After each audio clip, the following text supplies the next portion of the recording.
উত্তরবঙ্গ বিশ্ববিদ্যালয়ের ইতিহাস বিভাগের প্রথম বর্ষের ছাত্র উত্তম মার্ডি আত্মঘাতী হওয়ার ঘটনায় উপযুক্ত তদন্তের দাবি তুলে আন্দোলনে নামল আদিবাসী সংগঠন। আজ সংগঠনের পক্ষ থেকে পুলিশ সুপারের অফিস ঘেরাও করে বিক্ষোভ দেখানো হয়।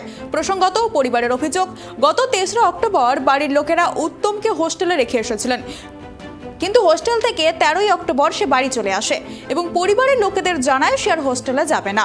পরবর্তীতে মালদাহে গৌড়বঙ্গ বিশ্ববিদ্যালয়ে তার ভর্তি হওয়ার কথা ছিল, কিন্তু এর মধ্যেই গত সোমবার রাতে নিজের বাড়িতেই আত্মহত্যা করে উত্তম। শোয়ার ঘর থেকেই উদ্ধার হয় তার ঝুলন্ত দেহ। ঘটনায় র্যাগিংয়ের অভিযোগে সরব হয়েছে মৃতের পরিবার।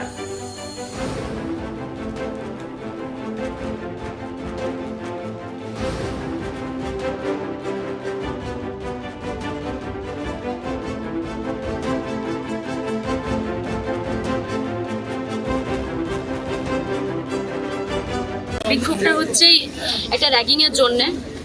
এই উত্তম মার্টিনকে র্যাগিং করে হত্যা করা হয়েছে, এটা জবাব চাই, জবাব দিতে হবে। প্রশাসনকে, নর্থ বেঙ্গল ইউনিভার্সিটিকে এটা জবাব দিতে হবে। এই র্যাগিং এর জন্য কেন একজনের মৃত্যু হলো, যে নিষ্পাপ একজন ছেলে ছিল, তার মৃত্যু কেন হলো, এটা জবাব তাকে দিতে হবে। কেন এরকম বারবার শিকার হতে হচ্ছে কেন? এটা তো প্রশাসনকে জবাব দিতে হবে না, নর্থ বেঙ্গল ইউনিভার্সিটি এটা জবাব দিবে কেন বারবার এরকম হচ্ছে। একটা ইউনিভার্সিটিতে পড়া বা কলেজে পড়া মানে যে তারা র্যাগিং এর শিকার হবে, এটা একদমই না।